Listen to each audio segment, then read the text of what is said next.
बड़ी संख्या में जो नौजवान थे वो मौजूद थे। अब आगे दिखाइए, यहाँ पर भी बड़ी संख्या में पुलिस की मौजूदगी है। देखिए यहाँ संजीव आगे आइए, यहाँ देखिए बड़ी संख्या में यहाँ पर भी पुलिस की मौजूदगी है। लोग अभी भी गलियों के अंदर हैं, कई लोग अपने घरों में अभी भी नहीं गए हैं, तो इसीलिए अभी भी कोई घटना ऐसी ना हो इसका ख्याल रखा जा रहा है। यहाँ पर बड़ी संख्या में पुलिस बल और लगातार पैदल गश्त के ज़रिए। अब आपको वो गली भी दिखाते हैं जिस गली में मौलाना तौकीर रज़ा का घर है। और यहाँ पर देखिए ये जो तस्वीरें, ये जो रास्ता है यही वो मौलाना तौकीर रज़ा का रास्ता है, घर जाने का रास्ता। इसी गली में अभी हम कुछ देर पहले गए थे। यहाँ संजीव ये जो रास्ता है, इस रास्ते में ही मौलाना तौकीर रज़ा का घर जाता है। इस पर भी, यहाँ पर भी बैरिकेटिंग सुबह से लगातार की गई थी और मौलाना तौकीर रज़ा वहाँ पर हैं या नहीं अभी भी इस बात की कोई खबर नहीं। मौलाना तौकीर रज़ा कहाँ हैं ये अपने आप में बड़ा सवाल, कोई कुछ बताने को तैयार नहीं है कि मौलाना तौकीर रज़ा कहाँ हैं, जिन्होंने अपील की, जिनके भाषण के बाद ये सब लोग यहाँ पर उतरे और माहौल बिगाड़ने की कहीं ना कहीं कोशिश हुई। हालांकि पुलिस की सतर्कता के बाद माहौल को बिगड़ने नहीं दिया गया। अभी भी पुलिस अलर्ट मोड में है और लगातार पैदल गश्त करके लोगों को कहा जा रहा है कि आप अपने घरों के अंदर जाएं, आप बाहर ना निकलें। और देखिए छतों से ज़रा देखिए, बालकनी से लोग ये देखते हुए, यूपी पुलिस के जवान हों, पीएसी के जवान हों, वो लगातार सुबह से ही मुस्तैद हैं। बड़ी संख्या में, करीब 5 से 6 हज़ार की संख्या में पुलिस बल को यहाँ पर तैनात किया गया है और लोगों से कहा जा रहा है कि आप बाहर ना निकलें। जुमे की नमाज के दौरान इस तरह के प्रदर्शन की जो रवायत है वो अब यूपी में आम हो चली है। अब यहाँ पर कानपुर विवाद को लेकर या फिर कोई कुछ और मुद्दों को लेकर बार बार जुमे की नमाज के दौरान प्रदर्शन, अभी लखनऊ में भी प्रदर्शन हुआ, लखनऊ में भी पुलिस अलर्ट थी, संभल में पुलिस लगातार अलर्ट रहती है जुमे की नमाज के दौरान, मुजफ्फरनगर में अलर्ट थी। तो कई शहरों में इससे पहले भी आइला मोहम्मद के जुलूस के नाम पर जो उपद्रव हुआ, बवाल हुआ, उसे रोकने की कोशिश लगातार पुलिस कर रही है ताकि कोई अप्रिय घटना न हो। ये देखिए ये सारी जो सारा रास्ता है वो सन्नाटों से भरा हुआ, पूरा सन्नाटा है। इधर भी सामने देखिए सारा जो सारी सड़कें हैं। फिर देखिए कुछ लोग ज़रा दिखा सकें अगर संजीव, इधर यहाँ पर देखिए कुछ लोग फिर निकल आए हैं। अभी कुछ देर पहले पुलिस ने उन्हें अंदर किया था, फिर वो निकल आए हैं, फिर रास्ते पर खड़े हो गए हैं। उसी मस्जिद के बाहर फिर खड़े हो गए हैं। तो उन्हें कोशिश की जा रही है, बार बार कहा जा रहा है कि आप अपने घरों पर जाइए, लेकिन अभी फ़िलहाल हर बरेली का जो शख्स है, जो आम निवासी हैं, वो कहीं ना कहीं इन तस्वीरों से खौफज़दा हो जाते हैं, उनके मन में डर बैठ जाता है। लेकिन सवाल है कि इस तरह के माहौल को बिगाड़ कर क्या मिलेगा?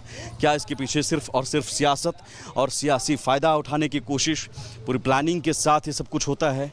और आई लव मोहम्मद का जो जुलूस है वो जुलूस निकालने पर मना ही नहीं है, लेकिन अगर अनुमति मिले तो आप निकाल सकते हैं। लेकिन कानपुर में कोई एफआईआर दर्ज हुई है आई लव मोहम्मद जुलूस के पोस्टर को लेकर नहीं। ये पुलिस बार बार कह रही है, जिस मुद्दे को लेकर, जिस बात को लेकर मौलाना तौकीर रज़ा कह रहे हैं कि हम पर ज़्यादती हो रही है, वो ज़्यादती दरअसल एफआईआर हुई थी झड़प को लेकर। वो झड़प हुई थी उसको लेकर एफआईआर हुई है, ना कि मौलाना तौकीर रज़ा जो कह रहे हैं कि आई लव मोहम्मद का पोस्टर हमने लगाया। क्योंकि हमने भी यहाँ पर पोस्टर देखे हैं, कई बार लोग पोस्टर यहाँ पर लगाए हुए हैं और पोस्टर लगाकर ये जो है अभी भी प्रदर्शन किया जा रहा है। यहाँ कुछ लोग हैं जो दुकान हैं, वो दुकानदार हैं और वो देखिए डॉक्टर आर.के. रस्तोगी हैं, डॉक्टर हैं। यहाँ पर प्रदर्शन हुआ था। यहाँ पर क्या हुआ था? हम तो अभी आगे खड़े हुए हैं, हुआ नहीं, मैं तो मार्केट, हम लोग अंदर मार्केट, घर दूर है इसलिए यहाँ रुके हुए। इधर को भाग गया सब, ऐसी भीड़ में इधर आ गए। हाँ, सारे इधर ही आ गए। इसके अंदर मार्केट के अंदर सारे लोग बंद हो गए थे, चैनल बंद करके अंदर आ गए थे, क्योंकि भीड़ बहुत ज़्यादा थी। तो भीड़ का कोई नाम तो होता नहीं, इसलिए सारे लोग हट गए थे। बस पत्थर भी फेंके हुए नजर आ रहे हैं, आगे फेंके गए थे। फेंके हैं पत्थर। अब ये नहीं पता सर, हम लोग तो यहाँ थे, उधर नहीं गए। तो आप लोग अंदर आए, एक डर का माहौल बन जाता है। हमने पहले ही शटर बंद कर लिया था। हाँ पहले। आपका पीयूष कुमार सैनी। ये इस तरह के प्रदर्शन को लेकर क्या कहते हैं आम बरेली के लोग? आम आदमी पे हम फूल लगाते हैं, हमारे पे बहुत बड़ा असर है, सबसे बड़ा। हम रोज प्रदर्शन की जरूरत है क्या? इस तरह के प्रदर्शन की जरूरत है क्या? इसके जरिए कहीं ना माहौल बिगाड़ने की कोशिश? आम आदमी के लिए तो बिल्कुल ही बेकार है ना। हाँ भाई, रोज का ठेली वेली लगाने वाला सब परेशान हो जाएगा, रोज का रोज ऐसे होगा तो।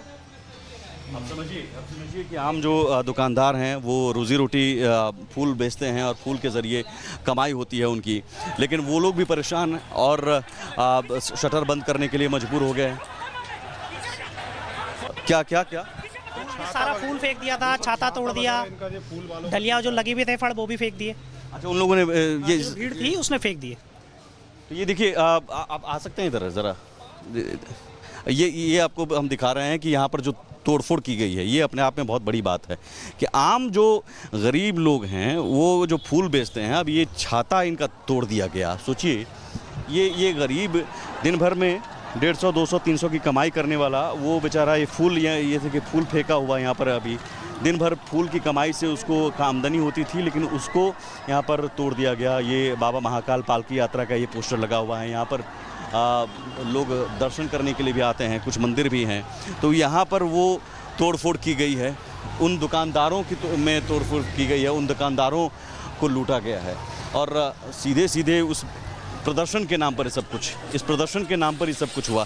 ये प्रदर्शन के नाम पर ये बहुत बड़ी चीज़ है कि आम जो दुकानदार हैं जो कमाई करते हैं वो कितना कमाई करते होंगे जी, वो कितने की कमाई करते हैं?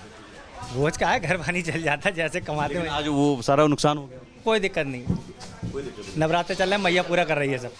नवरात्र चल रहे हैं, मैया पूरा कर रही है। लेकिन नवरात्र के दौरान वहाँ पर कोई या दर्शन करने के लिए आते हैं? नहीं, फूल लेने के लिए आते हैं ना, फूल लेने के लिए, फूल की बिक्री। कस्टमर नहीं आएंगे।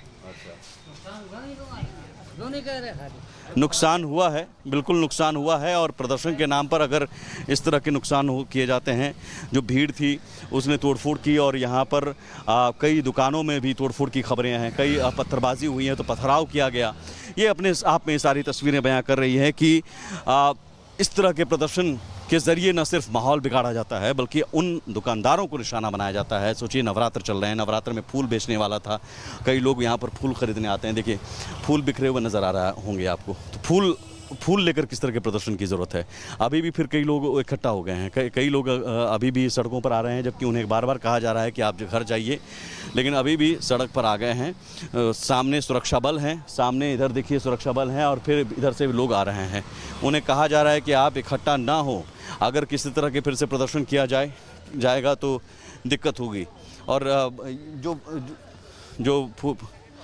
जो फूल वाला है, आप जल्दी से आप बताइए, क्या नाम हुआ आपका? अजय सहनी जी क्या सर, बेच रहे थे? क्या जी हुआ? फूल बेच रहे थे, यहाँ पे एकदम से भीड़ आई और वो पथरावबाजी करने लगे। तब हम लोग जान बचा के अपनी भागे। सर, हमारा ऑर्डर भी लेट हो गया। सब कुछ तोड़ दिया आपका? हाँ, क्या नाम है आपका? तोड़ दिया। सागर सैनी। सागर सहनी। तो आपकी कमाई तो बंद हो गई, सारा नुकसान हो गया सर। और जो भी ऑर्डर है वही पहुंचाना पड़ लिया है ये टाइम भीड़ से। जो थी वो आई थी, बेतहाशा भीड़ थी साहब। सोचिए पूरी भीड़ आई थी और ये जो फूल बेचने वाले हैं अजय सहनी जी, उनके दुकान को तोड़ दिया गया। तो लगातार हम बरेली में जो ये सब कुछ हो रहा है, माहौल बिगाड़ने की कोशिश हो रही है, इस पर लगातार कवरेज रिपब्लिक भारत पर जारी है।